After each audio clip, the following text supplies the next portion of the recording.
All right, so this is Rebecca Shantz with Tara Patel in the Hitchcock Lounge, and we're collecting some childhood games.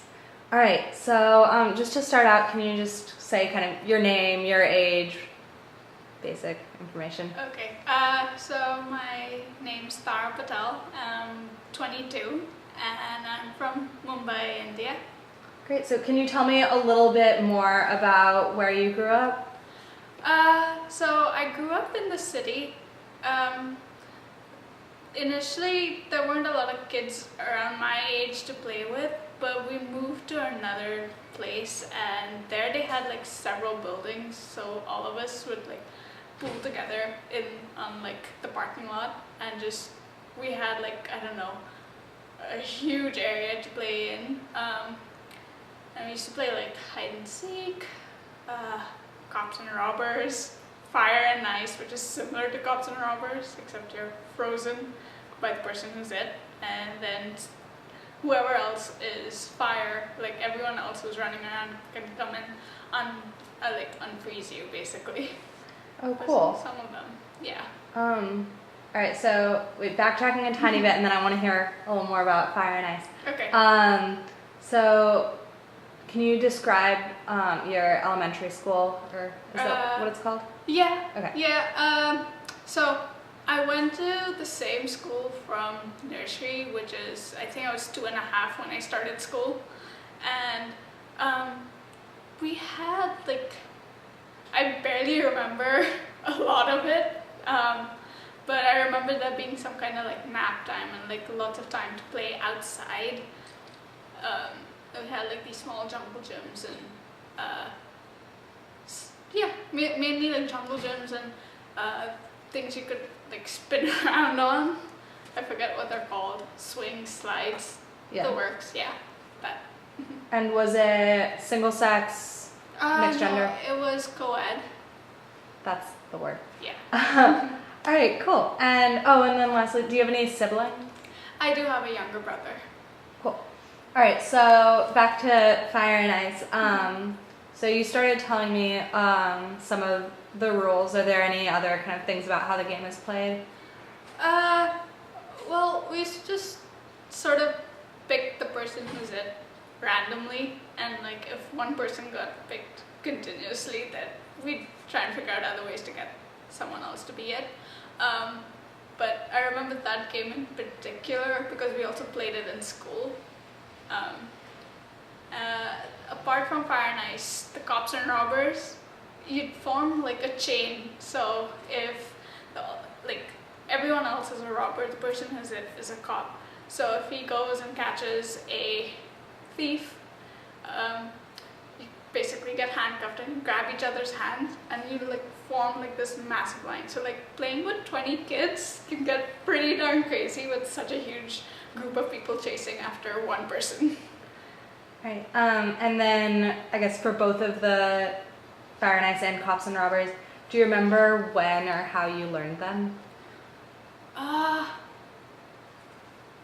pretty sure I might have learned them in like 1st grade or something in school probably, and all of us had maybe slightly different versions of it.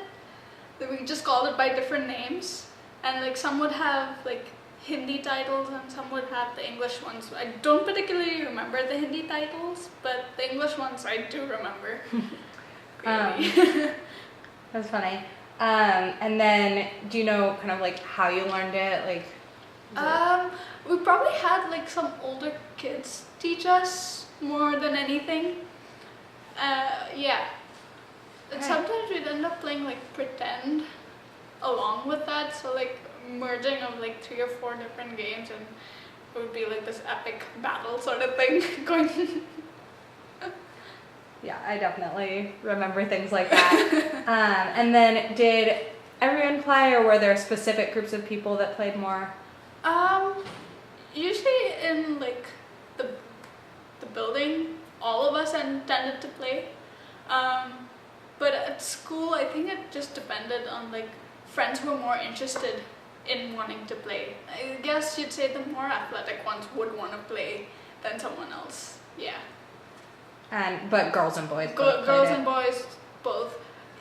But I think when you're much younger, in school especially, the boys tended to be like, oh, we don't want to include all the girls in. But in my building, it was different. There, like, we all collaborated, so there were probably 5 girls and about 7 or 8 boys, and all of us played together. Interesting.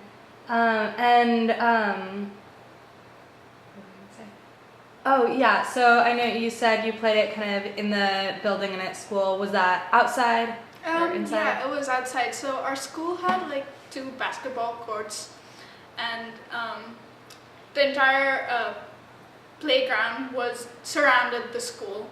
So we had like, we could run through the school as well because there were a lot of like these massive openings for us to go through.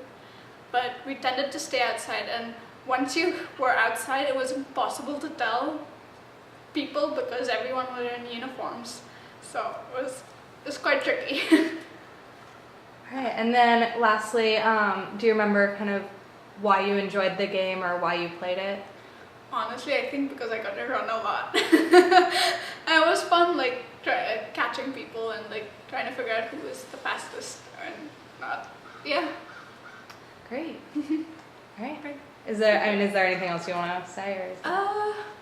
There were like other games as well, like charades, except we call it dumb charades, which is, so we had separate ones for like Bollywood movies, Hollywood movies, and songs, because every song was so iconic.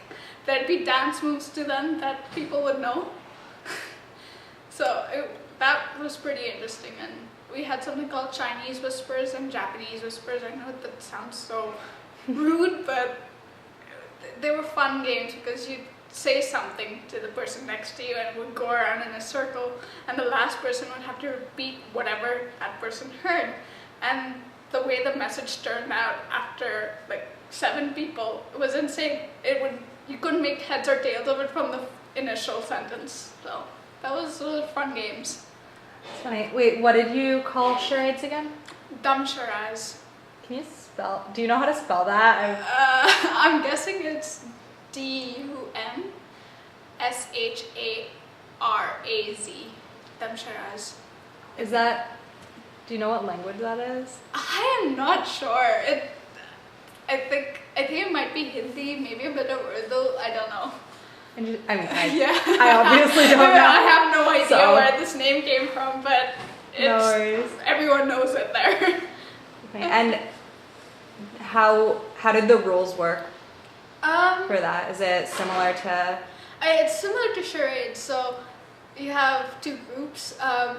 Person from the opposing team comes to your team, and you tell them something to enact. They can't talk, but they have to act it out to the other group. That was how it worked, basically. And then whoever guessed it first wins? Yeah, and like I think we tallied up how many ever wins you had. Got it. Yeah. And for that one, did you play that with the... I played that with kids in my school mostly because sometimes we'd have like free periods or something, or like our teacher didn't show up. We had free reign of the classroom.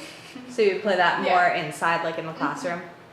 And would that be kind of everyone or just some people? Some people. So like we had about 50 kids in the classroom, so at least 10 of us would end up playing together. Other people would play like pen fight, which was like, we had these rectangular tables and just 2 pens, and it was just played between a pair, and you had to try and flick the other person's pen off the table. Those got pretty heated. That's really funny. Now that I'm thinking about it, I'm remembering all these things from school, from middle school especially. It's so funny. Did you have a favorite of one of the games we've talked about, or you like all of them? I kind of like, these were mostly my favorites because I sort of remember them. Also, hide and seek was a big one for us, especially in the building because there were so many cars around. You could hide behind wheels, you could hide on the car. There were a lot of garages, open garages, so you could like hide behind pillars and stuff. It was insane. I can't even imagine. I definitely did not hide under cars when I played. Yeah, it was a big building. So if you think of like Barrie, but just like massive pillars instead of walls and stuff, and a big car park. We had free reign on that. Oh wow, yeah. Great. Yeah. Well, thank you. Yeah, thank you.